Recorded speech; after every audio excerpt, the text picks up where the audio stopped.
नमस्कार विद्यार्थी मित्रांनो, आपण यापूर्वीच या अणूचा अंतरंग या प्रकरणाचा काही भाग पाहिलेला आहे. मागच्या आठवड्यामध्ये हा आपण पाहिलेला होता. या प्रकरणाचे वेगवेगळे भाग मी तयार करतोय. मागच्या भागामध्ये आपण थोडंसं ॲनिमेशनच्या सहाय्यानं या प्रकरणाची माहिती घेतलेली होती. आता आपण परत एकदा या प्रकरणाचा पुढचा भाग आपण पाहूया.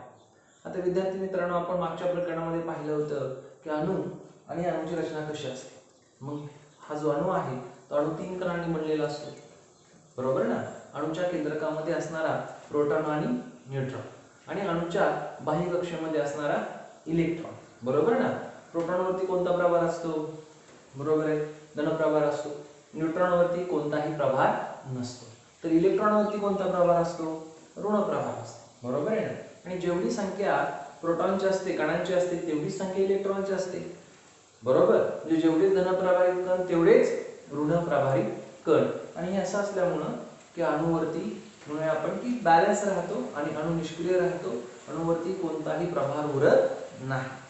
आता विद्यार्थी मित्रांनो, त्यानंतर आपण पुढे जाऊया आणि पुढची संकल्पना घेऊया अणु अंक.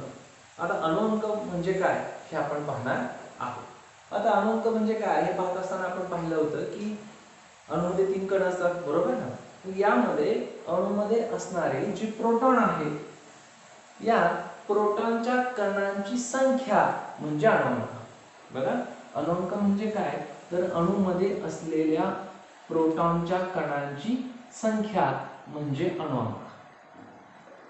म्हणजे समजा एखादा म्हणून आपण अणू आहे आणि या अणूमध्ये समजा हायड्रोजन आहे, बरोबर ना. हायड्रोजन मध्ये प्रोटॉन किती आहे? एकच आहे. प्रोटॉन किती आहे? एकच आहे. तर त्याचा अणु अंक किती असेल? एकच असेल. बघा मी काय म्हणतोय की हायड्रोजन मध्ये जर प्रोटॉनची संख्या एकच असेल तर त्याचा अणु अंक किती असेल? एक असेल. समजा आता आपण घेऊया पुढचा घेऊया ऑक्सिजन. ऑक्सिजनची समजा अणु अंक 6 आहे, सॉरी 8 आहे. ऑक्सिजनचा अणु अंक किती आहे? 8 आहे. याचा अर्थ असा होतो की ऑक्सिजन मध्ये असणाऱ्या प्रोटॉनची संख्या किती आहे? 8 आहे. बघा मी काय म्हणतोय, अणु अंक म्हणजे त्या अणूमध्ये असलेल्या प्रोटॉनची संख्या. आता नायट्रोजनची 7 आहे. नायट्रोजनची किती आहे? 7 आहे. तर अणु अंक म्हणजे त्यामध्ये असलेल्या प्रोटॉनची संख्या. आता नायट्रोजनचं उदाहरण आपण घेत होतो की नायट्रोजन मध्ये 7 प्रोटॉन आहेत, म्हणजे नायट्रोजनचा अणु अंक किती आहे? 7. किंवा त्याच्या पुढचं उदाहरण आपण घेऊया. समजा ऑक्सिजनचं घेतलं आपण 8 आहे, 9 कशाचा आहे? तर 9 आहे फ्लोरीनचा. एफ साऊथ नाही त्याची 9 आहे.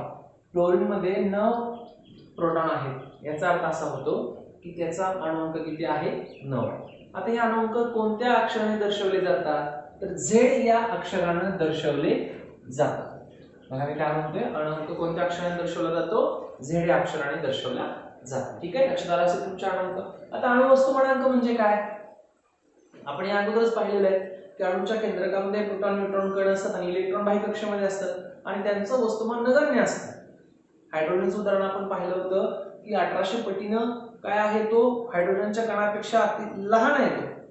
तो वस्तुमानांक 1800 पटीनं कमी आहे, म्हणजे इलेक्ट्रॉन ह्याचं वस्तुमान नगण्य मानलं जातं. मग आता अणुवस्तुमानांक म्हणजे काय, तर त्या अणूमध्ये असलेल्या प्रोटॉन आणि न्यूट्रॉनची संख्या म्हणजे अणुवस्तुमानांक. बघा प्रोटॉनसाठी आपण घेऊया पी. पी हे अक्षर प्रोटॉनसाठी घेतलं जातं. न्यूट्रॉनसाठी कुठला असेल मग तुम्ही सांगा? एन. आणि इलेक्ट्रॉनसाठी कुठला असेल? ई असेल. आता या ठिकाणी मी लिहित नाही, पण प्रोटॉन आणि न्यूट्रॉन यांची एकत्रित संख्या म्हणजे काय? अणुवस्तुमानांक. तर बघा, अणुअंक म्हणजे प्रोटॉनची संख्या, अणुवस्तुमानांक म्हणजे त्या अणूमध्ये असलेल्या प्रोटॉन आणि न्यूट्रॉनची संख्या म्हणजे अणुवस्तुमानांक. आणि तो कोणत्या अक्षराने दर्शवला जातो? तर ए या आद्याक्षराने दर्शवला जातो. आपण बघितलं की या ठिकाणी झेड या आद्याक्षराने अणुअंक दर्शवला जातो, तर अणुवस्तुमानांक ए या अक्षराने दर्शवला जातो. आता ही लिहिण्याची पद्धत कशी आहे? एक एक्झाम्पल आपण घेऊया.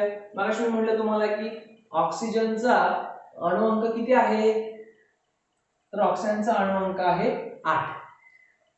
आता घेऊया आपण उदाहरण म्हणून. या ठिकाणी समजा आपण घेतलं ऑक्सिजनचं, तर तो आपण ऑक्सिजन असं लिहिणार. ऑक्सिजनची संज्ञा काय मला तुम्ही सांगा.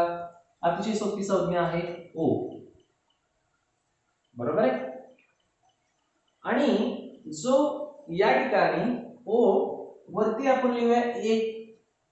आता A म्हणजे काय तुमच्या लक्षात आहे. आणि खाली आपण लिहूया Z. बघा, जो अणुअंक आहे म्हणजे जो Z आहे तो खाली आहे आणि जो अणुवस्तुमानांक आहे तो कुठं आहे. A म्हणजे कुठं आहे, वरती आहे. तर या ठिकाणी बघा प्रोटॉनची ऑक्सिजन मध्ये असणाऱ्या प्रोटॉन संख्या किती आहे, 8 आहे.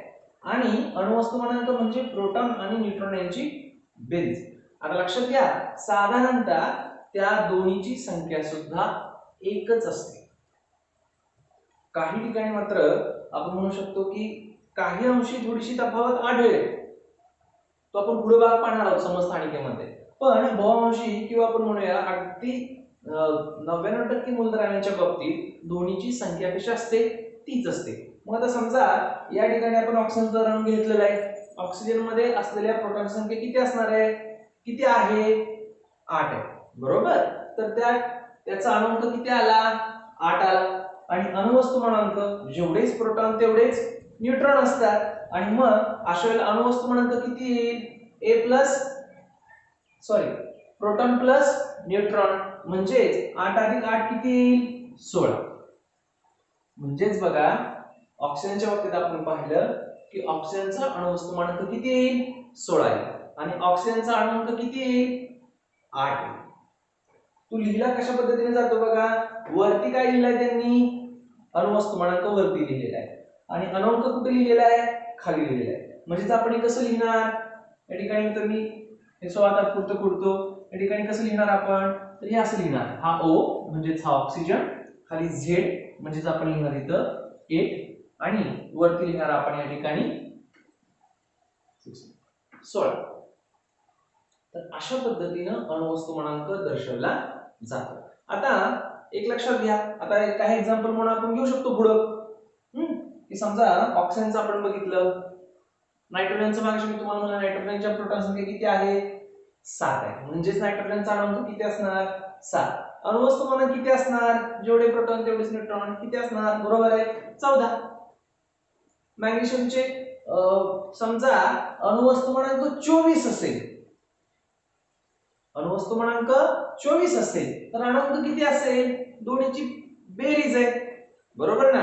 24 असेल याचा अर्थ निम्मे प्रोटॉन निम्मे न्यूट्रॉन, म्हणजे अणुअंक किती असेल त्याचा, 12 असेल. इथे लक्षात तुमच्या. किंवा कॅल्शियमची 20 आहे, कॅल्शियमचा अणुअंक 20 आहे तर अणुवस्तुमानांक किती असेल, 40 असेल. अणुअंक प्रोटॉनची संख्या, अणुवस्तुमानांक प्रोटॉन आणि न्यूट्रॉनची संख्या. बघा तुमच्या दोन बेसिक संकल्पना लक्षात आल्यात का. अणुअंक प्रोटॉनची संख्या, अणुवस्तुमानांक प्रोटॉन प्लस न्यूट्रॉनची संख्या. अणुअंक कोणत्या अक्षराने दर्शवला जातो, Z. अणुवस्तुमानांक कोणत्या अक्षराने दर्शवला जातो, A. आणि ती लिहिण्याची पद्धत कुठे आहे, A वर ते Z खाली. या ठिकाणी आपण उदाहरण घेतलेले ऑक्सिजनचं. या ठिकाणी 8 म्हणजेच त्याचा काय आहे, अणुअंक आहे आणि 16 हा त्याचा अणुवस्तुमानांक आहे. ठीक आहे. आता विद्यार्थी मित्रांनो, आपण यानंतर इलेक्ट्रॉन स्वरूपण म्हणजे काय ही एक संकल्पना पाहू. विद्यार्थी मित्रांनो, संकल्पना सहज आणि सोपी आहे आणि या प्रकरणामध्ये जर ही संकल्पना समजली तर उर्वरित प्रकरण तुम्हाला समजायला अतिशय सोपं जातं. आता इलेक्ट्रॉन स्वरूपण म्हणजे काय, तर थोडक्यात आपण मगाशी आपण पाहिलं होतं की नेल्स बोर यांनी काय केलं होतं, इलेक्ट्रॉनची कवच म्हणजेच कक्षा मांडलेल्या होत्या. तर कक्षापेक्षा कवच हा शब्द का वापरला, कारण त्रिमिती संकल्पना ती आहे म्हणून कवच हा शब्द वापरला जातो. आता कोणकोणती त्याने कवच मांडली, बरोबर ना. मागच्या भागामध्ये आपण पाहिलं होतं K, L, M आणि N, बरोबर ना. 4 कवच त्यानं मांडले. पहिलं जे कवच आहे त्यामध्ये किती इलेक्ट्रॉन सामावू शकतात, तर 2 इलेक्ट्रॉन सामावू शकतात, बरोबर ना. N वर्ग जेवढी कक्षा असेल गुणिले N वर्ग. आता त्यानंतर दुसरं जे कवच आहे त्याच्यामध्ये किती इलेक्ट्रॉन सामावू शकतात, बरोबर आहे, 8 इलेक्ट्रॉन सामावू शकतात. 2 गुणिले तिथे काय आहे, N वर्ग, कारण इथे 2 दुसरी कक्षा आहे ना, आणि 2चा वर्ग 4 गुणिले 2 8. तिसऱ्या कक्षामध्ये किती? 3चा वर्ग 9 गुणिले 2 18. चौथ्या कक्षामध्ये किती? 2 8 18 आणि चौथ्या कक्षामध्ये 32. बघा, तर अशा पद्धतीनं इलेक्ट्रॉन या 4 कक्षामध्ये सामावू शकतात. यापेक्षाही सुद्धा जेवढी आपण म्हणू इलेक्ट्रॉनची संख्या जास्त असेल तेवढ्या त्याला काय जास्त असतील? कक्षा जास्त असतील. पण आपल्याला बेसिक पद्धतीनं या 4 कक्षांचीच माहिती घ्यायची आहे. काय नाव आपण त्यांना दिलेली आहेत? के, एल, एम आणि एन. 2 8 18 आणि 32 एवढे इलेक्ट्रॉन त्यामध्ये सामावू शकतात. आता संकल्पनेकडे इलेक्ट्रॉन स्वरूपण म्हणजे थोडक्यात त्या मूलद्रव्यामध्ये असणाऱ्या इलेक्ट्रॉनची कक्षानिहाय वाटणी. आपण वाटणी करूया, मांडणी करूया, म्हणजेच इलेक्ट्रॉन स्वरूपण. बघा, मी परत सांगतो, इलेक्ट्रॉन स्वरूपण म्हणजे काय? तर मूलद्रव्यामधील असणाऱ्या इलेक्ट्रॉनची कक्षानिहाय मांडणी म्हणा, वाटणी म्हणा, त्याला काय नाव आहे? इलेक्ट्रॉन स्वरूपण. आता मला काय म्हणायचंय बघा, समजा एक इलेक्ट्रॉन आपण घेऊया हायड्रोजन.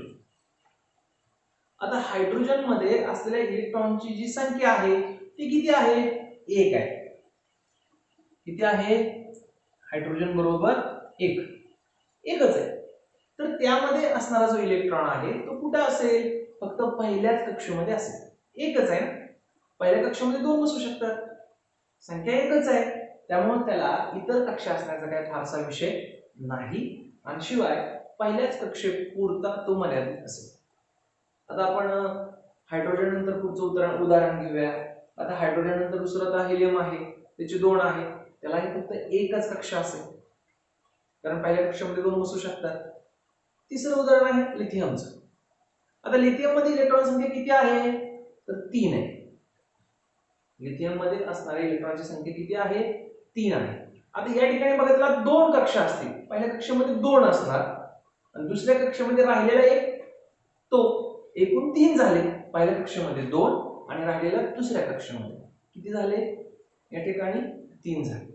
बरोबर ना? म्हणजे हायड्रोजनची 1 आहे तर तो पहिल्या कक्षेमध्ये असेल, हेलियमचे 2 आहेत तेही 2 अणू पहिल्या कक्षेमध्ये बसू शकतात, तिथे 2 आहे, लिथियमची 3. यानंतर आता पुढचं उदाहरण आपण पाहिलं कार्बनची 6 आहे.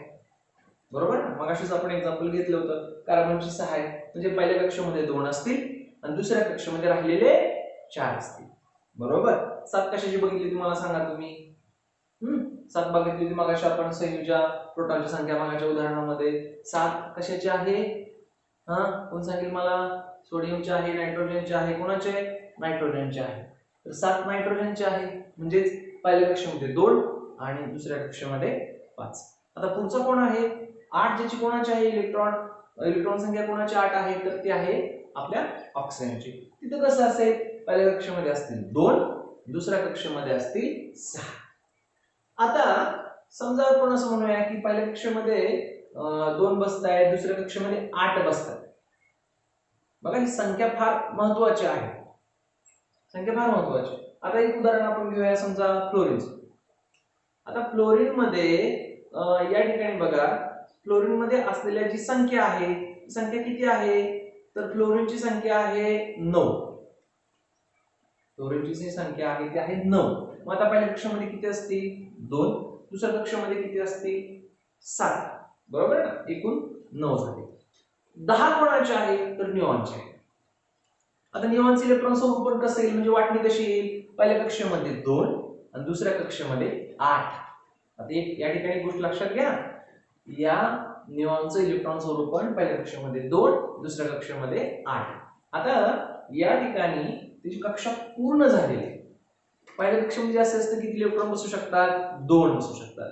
दुसऱ्या कक्षेमध्ये किती बसू शकतात? 8. तिसऱ्यामध्ये 18, चौथ्यामध्ये 32. बरोबर ना? आता पहिली कक्षा 2 न्यूट्रल झाला. मग अशा आपण एक उदाहरण घेतलं होतं, हायड्रोजन नंतर पुढचं कुठलं सांगा? पुढचं जे उदाहरण आपण घेतलं होते हेलियमचं. हेलियम मध्ये किती आहेत? 2. तो 2 आहे, त्याची कक्षा त्याची पूर्ण झाली. संख्या जेवढी सीट म्हणून अवेलेबल आहे तेवढी तिथं आहे हेलियमच्या बाबतीत. तसंच आता आपण पाहतोय निऑनच्या बाबतीत सुद्धा आहे. निऑन मध्ये असणारी इलेक्ट्रॉनची संख्या किती आहे? 10 आहे. पहिल्या कक्षेमध्ये 2 तर दुसऱ्या कक्षेमध्ये 8. जेवढी म्हणून आपण इलेक्ट्रॉन बसू शकतील तेवढे इलेक्ट्रॉन त्या कक्षेमध्ये आहेत. मग आता हे जे मूलद्रव्य आहे, जसं मग आपण हिलियमचं घेतलं किंवा आता आपण निऑनचं घेतोय, हे दोन्ही मूलद्रव्य निष्क्रिय मूलद्रव्य आहेत. कारण ते काय आहेत, स्थिर झाले किंवा त्याला स्थिर मूलद्रव्य असंही म्हणतात, निष्क्रिय म्हणतात किंवा स्थिर म्हणतात. कारण त्यांच्या कक्षामध्ये असणारे जे म्हणून आपण सीट्स आहेत, वॅकन्सी आहेत, ती फुल झालेली आहेत. एखाद्या ठिकाणी बघा प्रवेश ठराविक आहे, तुम्ही एका ठिकाणी गेला आणि बसण्यासाठी फक्त 50 खुर्च्या, तर जर 50 खुर्च्या भरल्या असतील तर कोणाला आत सोडणार नाही. बरं 50च आत असतील तर कुणाला सीट जर 50 असतील तर बाहेर सोडण्याची गरज नाही, जेवढी लोक आहेत तेवढी. त्याच पद्धतीने या ठिकाणी बघा की जर कक्षा पूर्ण असतील तर अशा मूलद्रव्यांना निष्क्रिय मूलद्रव्य असं म्हणतात. का ते आपल्याला अजून पुढेही पाहायचं, पण एवढं तात्पुरतं लक्षात घ्या की यांच्या कक्षा पूर्णपणे भरलेल्या आहेत. जेवढे इलेक्ट्रॉन त्याच्यामध्ये बसू शकतील तेवढे इलेक्ट्रॉन त्याच्यामध्ये बसलेले आहेत. आता त्या पुढचे उदाहरण आपण बघूया. बरोबर, इलेक्ट्रॉन स्वरूपण आपण पाहत असताना समजा आपण मगाशी उदाहरण घेतलं होतं बघा मॅग्नेशियमचं 12. इलेक्ट्रॉन स्वरूपण कसं असेल, मॅग्नेशियमचं पहिल्या कक्षामध्ये 2, कारण 2च बसू शकतात. दुसऱ्या कक्षामध्ये 8, तिसऱ्या कक्षामध्ये किती असतील, 8 आणि 2 हे झाले 10 प्लस 2 12. आता मगाशी उदाहरण आपण घेतलं होतं कॅल्शियमचं 20. आठवते का बघा, आपण अणुअंक म्हणजेच प्रोटॉनची संख्या काउंट करताना मी तुम्हाला कॅल्शियमचं उदाहरण दिलं होतं. 20 संख्या आहे त्याची. इलेक्ट्रॉन स्वरूपण कसं असेल, पहिल्या कक्षेमध्ये 2, दुसऱ्या कक्षामध्ये 8, 8 आणि 2 10, 20 असतील तर तिसऱ्या कक्षामध्ये किती जातील मग 10 जातील. टोटल संख्या 20 झाली पाहिजे, 2, 8 आणि 10. तर अशा पद्धतीनं आपण म्हणूया की या ठिकाणी जर इलेक्ट्रॉनची संख्या किती आहे त्याच्यावरून इलेक्ट्रॉन स्वरूपण ठरतं.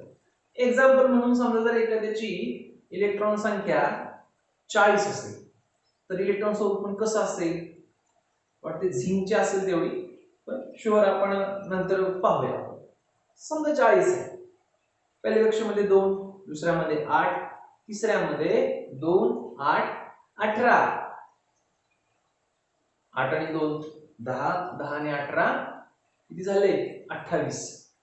चौथ्या कक्षेमध्ये मग तो जाईल, राहिलेले किती जे 12 आहे तो चौथ्या कक्षामध्ये, म्हणजे इलेक्ट्रॉन स्वरूपण त्या मूलद्रव्याचा काय येईल 2, 8, 18, 8 आणि 2 10, 10 आणि 18 28, आणि राहिलेले चौथ्या कक्षेमध्ये किती आले 12. तर जर 40 समजा इलेक्ट्रॉन असतील तर अशा पद्धतीचं 2, 8, 18 आणि 12 अशा पद्धतीचं इलेक्ट्रॉन स्वरूपण त्याचं येईल. तर इलेक्ट्रॉन स्वरूपण म्हणजे काय, तर त्या इलेक्ट्रॉनची म्हणूया आपण त्या अणूमध्ये असणाऱ्या इलेक्ट्रॉनची कक्षानिहाय केलेली वाटणी म्हणजे इलेक्ट्रॉन स्वरूपण. अगदी साधी सोपी संकल्पना.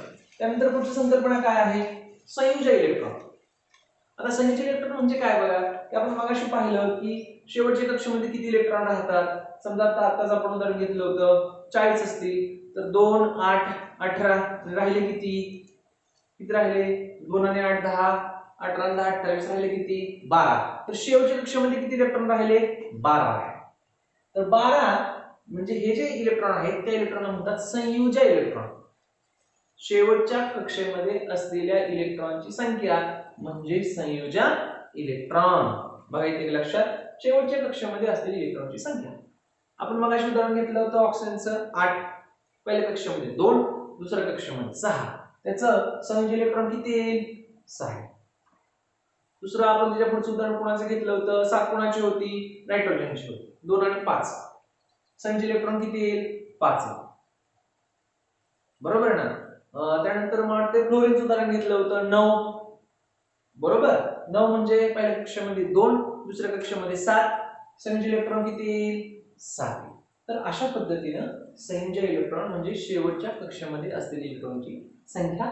इलेक्ट्रॉन स्वरूपण म्हणजे काय, तर अणूमध्ये असलेल्या इलेक्ट्रॉनची कक्षानिहाय टोचनिहाय वाटणी आपण म्हणूया मांडणी म्हणजे इलेक्ट्रॉन स्वरूप. ठीक आहे. आता विद्यार्थी मित्रांनो, यानंतर आपण पुढे पाहूया की अणूचं स्थिरत्व म्हणजे काय.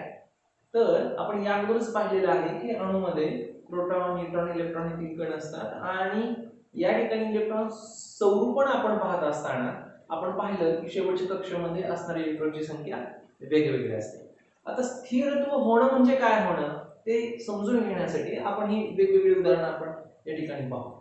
आता एक पहिलं उदाहरण आपण घेतलंय ते म्हणजे Na म्हणजेच काय सोडियम. आता यामध्ये असणाऱ्या इलेक्ट्रॉनची संख्या किती आहे 11. आता याच्या इलेक्ट्रॉनची संख्या जर 11 असेल तर इलेक्ट्रॉन स्वरूपण काय येईल तुम्ही लक्षात घ्या. पहिल्या कक्षामध्ये 2 बसतील, दुसऱ्या कक्षामध्ये 8 आणि तिसऱ्या कक्षामध्ये 1 असेल.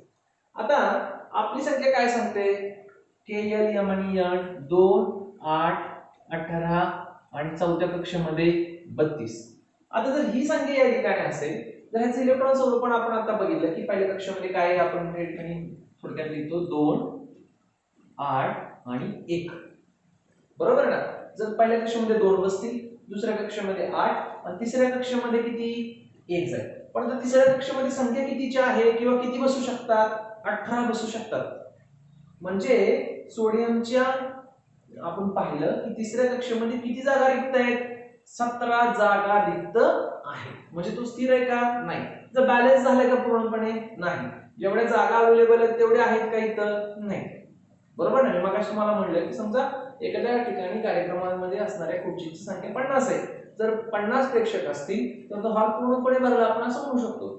तसंच या ठिकाणी आहे की या सोडियमच्या बाबतीत आपण पाहिलं की 2 8 आणि 1 तिसऱ्या कक्षामध्ये 18 बसू शकतात. मात्र इथे किती आहेत फक्त 1 आहे. त्यामुळं हा अस्थिर आहे, हा स्थिर नाहीये. कारण तिथं या ठिकाणी काय झालेलं आहे की जेवढी जागा शिल्लक आहे तेवढे तिथे इलेक्ट्रॉन नाही. हायड्रोजनच्या बाबतीत बघा किती आहे फक्त 1च आहे. पहिल्या कक्षामध्ये किती बसू शकतात 2. म्हणजे इथं सुद्धा 1 जागा अवेलेबल आहे. बरोबर ना. हेलियमच्या बाबतीत बघा किती आहे 2. आता हेलियमच्या बाबतीत पाहताना पहिल्या कक्षामध्ये किती बसू शकतात 2. त्याच्याकडे 2 आहे. म्हणजेच हेलियम मध्ये असणाऱ्या इलेक्ट्रॉनची संख्या जेवढी जागा आहे तेवढी इलेक्ट्रॉन आहेत. त्यामुळे हा इलेक्ट्रॉन हा जो हे जे मूलद्रव्य आहे ते कसं आहे स्थिर मूलद्रव्य आहे. कसं मूलद्रव्य आहे स्थिर. हे बाकीचे हा स्थिर आहे का नाही. कारण संख्याच त्याची पूर्ण नाही. इलेक्ट्रॉन संख्या पूर्ण हा स्थिर आहे का नाही. हा एक अस्थिर आहे.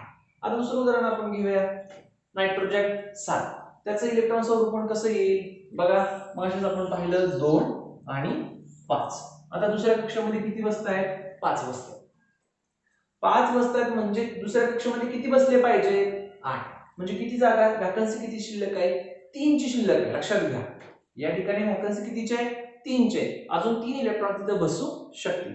ऑक्सिजनचं बघा 8 असलेली इलेक्ट्रॉनची संख्या पहिल्या कक्षामध्ये 2 बसणार, दुसऱ्या कक्षामध्ये 6. तिथं किती बसू शकतील 8 ची जागा आहे ना म्हणजे तिथं अजून 2 बसू शकतील. नीट लक्षात घ्या. फ्लोरीनच्या बाबतीत किती आहेत इलेक्ट्रॉन 9. इलेक्ट्रॉन स्वरूपण कसं येणार 2 प्लस 7 प्लस म्हणा किंवा दुसऱ्या कक्षामध्ये 7 म्हणा. इथं कसं येणार 2 आणि 6. इथं कसं येणार नियॉनचं 2 आणि 8. आता बघा की दोन्ही वरची बघा इथं 2 इलेक्ट्रॉन समावू शकतील, इथं 1 समावू शकतील आणि इथं मात्र पहिल्या कक्षामध्ये 2 बसू शकतात 2 आहेत. दुसऱ्या कक्षामध्ये 8 बसू शकतात 8 आहेत. स्थिर मूलद्रव्य स्थिर मूलद्रव्य. आणि राहिलेली जी उर्वरित कशी आहेत ती कशी आहेत अस्थिर मूलद्रव्य आहेत. आता ही अस्थिर मूलद्रव्य सुद्धा स्थिर होण्याचा प्रयत्न करतात आणि ह्या स्थिर होण्याच्या प्रयत्नातूनच पुढे जाऊन त्यांची संयुग तयार होतात म्हणजेच रेणूची निर्मिती होत असते. आपण पाहिलेलं आहे की NaCl असेल बरोबर ना, HCl असेल, H2O असेल. NaCl म्हणजे काय मीठ, HCl म्हणजे काय हायड्रोक्लोरिक ऍसिड, H2O म्हणजेच काय पाणी. या ठिकाणी आता बाबा NaCl म्हणजे काय आहे Na आणि Cl. Na म्हणजेच काय सोडियम, Cl म्हणजेच काय क्लोरीन. दोन्हीचं ते कॉम्बिनेशन आहे, दोन्हीचं ते संयोग आहे. ती दोन एकत्रित का आली हे आपण समजून घ्यायचंय. H2O हायड्रोजन आणि ऑक्सिजन ते दोन्ही एकत्रित का आली हे आपल्याला समजून घ्यायचंय. किंवा MgCl असेल मॅग्नेशियम क्लोराईड असेल ते दोन्ही एकत्रित का आले हे आपल्याला समजून घ्यायचंय. कारण ही काही मूलद्रव्ये एकत्रित येतात सर्व येणार नाहीत. आता इथं आपण बघितलं कोणाच्या बाबतीत या ठिकाणी असणाऱ्या हेलियमच्या बाबतीत 2 आहेत ना, त्याला देण्याची गरज आहे ना घेण्याची गरज आहे. पण सगळ्यांच्या बाबतीत तसं नाही. आता किती संख्या असल्यानंतर म्हणून ही देवाणघेवाण होते ते आपण बघूया. ठीक आहे. आता विद्यार्थी मित्रांनो या आताच मी तुम्हाला चर्चेदरम्यान सांगितलं की ही इलेक्ट्रॉनची देवाणघेवाण होत असते. तर देवाणघेवाण होऊन तो इलेक्ट्रॉन ते मूलद्रव्य स्थिर होण्याचा प्रयत्न करत असतो. मूलद्रव्य. आता कधी इलेक्ट्रॉन दिले जातात आणि कधी इलेक्ट्रॉन घेतले जातात हे आपल्याला समजून घ्यायचं. तत्पूर्वी एक लक्षात घ्या, समजा जर इलेक्ट्रॉन जे आपण म्हणूया संयुज आहे ते 1 ते 3 पर्यंत असेल तर संयुग तयार होत असताना काय केलं जातं, इलेक्ट्रॉन दिले जातात. थोडा अगोदर फक्त लक्षात घ्या, जर 1 ते 3 एवढे इलेक्ट्रॉन संयुज असेल. आता आपण इलेक्ट्रॉन संयुज म्हणजे काय अगोदरच बघितलेलं आहे, शेवटच्या कक्षेमध्ये असलेल्या इलेक्ट्रॉनची संख्या म्हणजे इलेक्ट्रॉन संयोजन. मग इलेक्ट्रॉन संयोजन जर 1 ते 3 असेल तर इलेक्ट्रॉन दिले जातात. जर इलेक्ट्रॉन संयोजन 4 ते 7 पर्यंत असेल तर इलेक्ट्रॉन घेतले जातात. बघा मला काय म्हणायचं, हे उदाहरणार्थ तुमच्या लक्षात येईल. नीट लक्षात घ्या, मला काय म्हणायचं, इलेक्ट्रॉन संयोजन म्हणजे काय तुमच्या लक्षात आलेलं आहे. जर इलेक्ट्रॉन संयोजन 1 ते 3 असेल तर इलेक्ट्रॉन काय केले जातात, दिले जातात. बरोबर. आणि जर 4 पासून 7 पर्यंत संख्या असेल तर इलेक्ट्रॉन घेतले जातात. ओके. आता 7 पेक्षा जर पुढे असेल, 8 असेल तर तो स्थिर असेल. आता समजा आपण एक संकल्पना या संदर्भाने लक्षात घ्या, आपण 2, 8, 18, 32 असं म्हणलेलं आहे. जर समजा तिसऱ्या कक्षेमध्ये 18 ऐवजी काय झालं की समजा एक उदाहरण आपण घेऊया म्हणजे तुमच्या लक्षात येईल की 18 आहे एखाद्या मूलद्रव्याची, मूलद्रव्यामध्ये असणारी इलेक्ट्रॉनची संख्या किती आहे, 18. त्याचे इलेक्ट्रॉन स्वरूप कसं येईल, 2, 8 आणि 8. बघा एक्झाम्पल म्हणून आपण घेतले 18, 2, 8 आणि 8. आता तिसऱ्या कक्षामध्ये किती आले, 8. तुम्हाला तिसऱ्या कक्षामध्ये किती दिसू शकतात, 18. म्हणजे याचा अर्थ त्याला 10ची म्हणजे थोडक्यात तो स्थिर आहे का, नाही. तर तो स्थिर आहे. कसा, तर अष्टक पूर्ण करणं गरजेचं आहे, मग तो स्थिर होतो. अष्टक म्हणजे 8 संख्या असेल मग भले आपण म्हणूया तिसऱ्या कक्षेमध्ये 8 असेल तर तो स्थिर असणार. चौथ्या कक्षेमध्ये जरी 8 झाली शिल्लक राहिली तरी तो स्थिरच असणार. म्हणजे इथं 18 किंवा 32 पूर्ण करायचे नाहीये, पहिल्या कक्षेमध्ये मात्र 2 पूर्ण करायचे, दुसऱ्या कक्षेमध्ये मात्र 8 संख्या त्याला पूर्ण पाहिजे. पण तिसऱ्या कक्षेमध्ये चौथ्या कक्षेमध्ये 18 आणि 32 त्याला पूर्ण करायचे नाहीत, केल्यानंतर तो स्थिर होणार असं नाहीये. तो तिसऱ्या कक्षेमध्ये जर 8 जरी असतील तर तो स्थिर होणार. चौथ्या कक्षेमध्ये समजा 8 असतील तरी तो स्थिर होणार. कॅपॅसिटी त्याची आहे पण त्याला म्हणतात की अष्टक पूर्ण झालं की ते मूलद्रव्य काय होतं, स्थिर होतं. आता बघा आपण बघितलं की जर 1 ते 3 पर्यंत इलेक्ट्रॉन संयोजन असेल तर या ठिकाणी रासायनिक अभिक्रिया होत असताना इलेक्ट्रॉन दिले जातात. आणि जर 4 पासून 7 पर्यंत असेल तर या ठिकाणी इलेक्ट्रॉन जर संयोजन असेल तर इलेक्ट्रॉन घेतले जातात. ठीक आहे, इथे लक्षात. आता आपण या संदर्भाने उदाहरण घेऊया आणि मग तुमच्या लक्षात येईल ही देवाणघेवाण इलेक्ट्रॉनची कशी होते आणि हे म्हणूया आपण संयुग कशी निर्माण होतात. आता विद्यार्थी मित्रांनो आपण बघूया की संयुगाची निर्मिती कशी होते किंवा रेणू कसे निर्माण होतात.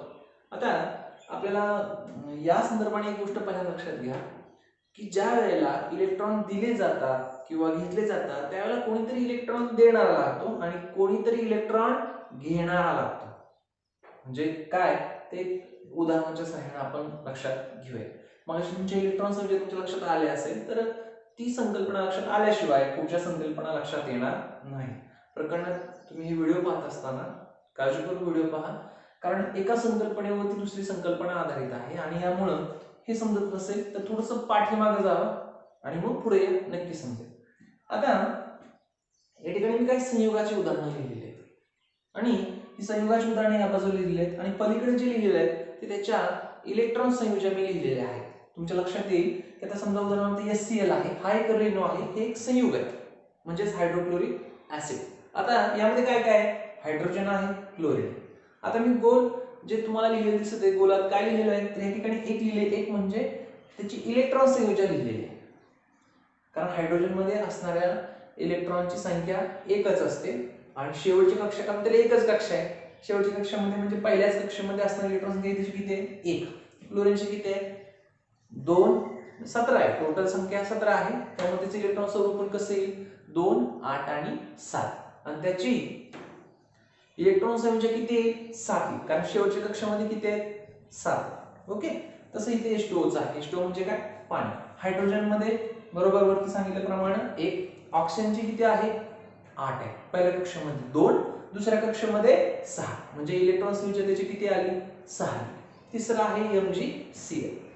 इथं मॅग्नेशियमचे किती आहे, मॅग्नेशियमचे आहे 12 बघा. म्हणजे पहिल्या कक्षामध्ये 2 येईल, दुसऱ्या कक्षामध्ये 8 येईल आणि तिसऱ्या कक्षामध्ये परत किती येतील 2. मग त्याची इलेक्ट्रॉन संख्या किती आली 2. क्लोरीनची किती आहे, टोटल संख्या आहे 17, म्हणजे त्याचे इलेक्ट्रॉन स्वरूपाने येणार 2, 8 आणि 7. म्हणजे पहिल्या कक्षामध्ये 2, दुसऱ्या कक्षामध्ये 8, तिसऱ्या कक्षामध्ये 7. आता यांचे बॉन्ड कसे तयार होतात बघा. मी एक शब्द वारंवार रिपीट करतोय, कोणीतरी इलेक्ट्रॉन देणार असेल आणि कोणीतरी घेणार असेल तर ती मूलद्रव्ये एकत्रित येतात आणि त्यांची संयुग निर्माण होतात. आता या ठिकाणी आपण बघू HCl कसं तयार झालं.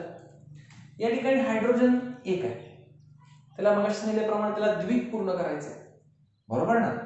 द्विक पूर्ण करण्यासाठी त्याला आपण म्हणूया त्याला द्विक पूर्ण करायचंय आणि इथं क्लोरीनला काय पूर्ण करायचंय, अष्टक पूर्ण करायचंय. आता मगाशी आपण पाहिलं होतं की जर इलेक्ट्रॉन संयुजा 1, 2, 3 असेल तर दिले जातात आणि 3 पेक्षा जास्त असेल तर घेतले जातात, इलेक्ट्रॉन तिथं घेतले जातात. आता मग ह्या ठिकाणी काय होणार बघा की हा हायड्रोजन आणि हा क्लोरीन जर एकत्रित आला तर ह्या क्लोरीनला हा एक मिळाला की हा काय झाला, स्थिर झाला. म्हणजे हा स्वतः जवळचा इलेक्ट्रॉन काय करणार, ह्याला देऊन टाकणार, दोन्हीचं कॉम्बिनेशन होणार, हा ह्याला देणार, काहीच नाही, हाही स्थिर झाला. काहीच नसेल तरी स्थिर होणार, 2 असतील तर स्थिर होणार आणि परत 8 असतील तर स्थिर होणार. बघा या ठिकाणी तर हा इलेक्ट्रॉन ह्याला देऊन टाकणार, ह्याला बघा 4च्या पुढे असेल तर तो घेतो, हा क्लोरीन काय करणार, ह्याचा इलेक्ट्रॉन घेणार, 8 संख्या झाली, अष्टक पूर्ण झालं, हा स्थिर झाला, ह्याने देऊन टाकला, हाही स्थिर झाला. दोन्ही स्थिर झाले आणि या स्थिर होण्याच्या प्रयत्नात काय निर्माण झालं, HCl निर्माण झालं. येते लक्षात. खालची 2 उदाहरणं समजून घ्या, अजून लक्षात. H2O घेऊ, पाणी, हायड्रोजन एक आहे, बरोबर.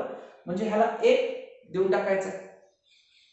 आता तुम्ही म्हणाल इथं ऑक्सिजन मध्ये 6 आहे आणि इथं हायड्रोजनची किती आहे, 2 आहे, ते लक्षात घ्या. इथं H2 खाली 2 लिहिले म्हणजे याचा अर्थ हायड्रोजनची किती आहे, तिथं 2 आहे. म्हणजे इथं एक आपण लिहिलाय खरा, पण ऍक्च्युअली इथं 2 असणार आहे, कारण 2 हायड्रोजनच्या ह्याचा एक आणि दुसऱ्याचा अजून एक, बरोबर ना. एकूण किती झाले, 2 झाले. म्हणजे हे 2 आणि ह्याला कितीची गरज आहे, 2 ची गरज आहे, कारण अष्टक पूर्ण करण्यासाठी ह्याच्याकडे 6 आहेत. हा 2 घेईल, ह्याचे 8 होतील, हे देऊन टाकतील आणि हा घेईल आणि ह्या देण्या घेण्यात काय तयार झालं, H2O तयार झालं. तसंच MgCl, मॅग्नेशियम क्लोराईड. मॅग्नेशियम मध्ये 12 आहेत, बरोबर ना. इलेक्ट्रॉन तिची संरूपण मग अशी सांगितलं 2, 8, 2. शेवटच्या कक्षामध्ये असणारी इलेक्ट्रॉनची संख्या किती आहे, 2 आहे. आता हा बघा, हा देईल आणि हा काय करेल, घेईल. इकडं 7 आहे, ह्याला अष्टकसाठी किती पाहिजे, ह्याला एकच पाहिजे. तुम्हाला एकच पाहिजे अष्टकसाठी, पण इथं क्लोरीन 2 आहे, त्यामुळे ह्या दोघांना 2 क्लोरीनचे आहेत, त्यामुळे प्रत्येकी एक असे 2 झाले. आणि हा Mg किती देणार आहे त्यांना, 2 देणार. आणि हे क्लोरीनचे 2 आहेत, हा क्लोरीन 1 आणि आता मी लिहिलेलं नाही, पण ऍक्च्युअली 2 क्लोरीन आहेत. इथे लिहिलं, खाली एक लिहावं लागेल आपल्याला, पण ते सेमच होईल. तर हा 2 घेईल आणि हा 2 काय करेल, देईल. म्हणजे ह्याने घेतलेले ह्याने घेतले, ह्याने दिलेले ह्याने घेतले, म्हणजेच हे काय झाले, स्थिर झाले. तसंच NaCl तर बरोबर ना, किंवा NaCl म्हणू आपण. प्रत्येक ठिकाणी जिथं जिथं संयुग तयार होत आहे त्या ठिकाणी ही इलेक्ट्रॉनची देवाणघेवाण होते आणि ही इलेक्ट्रॉनची देवाणघेवाण झाल्यानंतर ही संयुग तयार होतात. तुमच्या लक्षात आलं असेल, साधी सोपी उदाहरणं आपण घेतली आणि तुमच्या लक्षात आलं असेल कोणीतरी मूलद्रव्य इलेक्ट्रॉन देतो, कोणीतरी मूलद्रव्य इलेक्ट्रॉन घेतो आणि हे देवाणघेवाण झाल्यानंतर संयुग तयार होतात. आता लक्षात घ्या, जी स्थिर मूलद्रव्य आहेत, मगाशी आपण उदाहरण घेतलं निऑनचं, त्या निऑनचं तुम्हाला एकही संयुग दिसणार नाही. का दिसणार नाही, कारण त्याची 10 आहे, बरोबर ना. पहिल्या कक्षेत 2, दुसऱ्या कक्षेत 8, त्याला देण्याची गरज आहे ना घेण्याची, त्यामुळे निऑनचं संयुग दिसणार नाही. 2 होती कोणाची तरी मागाशी बघा, इलेक्ट्रॉन संयोजन, तुम्हीच लक्षात घ्या कोणाची होती, हायड्रोजन नंतर आलेला. मग तोही त्याचे कुठलं संयुग तुम्हाला दिसणार नाही. जी स्थिर मूलद्रव्य आहेत ज्यांच्या आपण म्हणूया इलेक्ट्रॉन संयोजनामध्ये 8 शेवटी येतोय किंवा 8 हा अंक येतोय, तो ना देणार ना घेणार, तिथं संयुग निर्माण होणार नाही. ओके, आले लक्षात?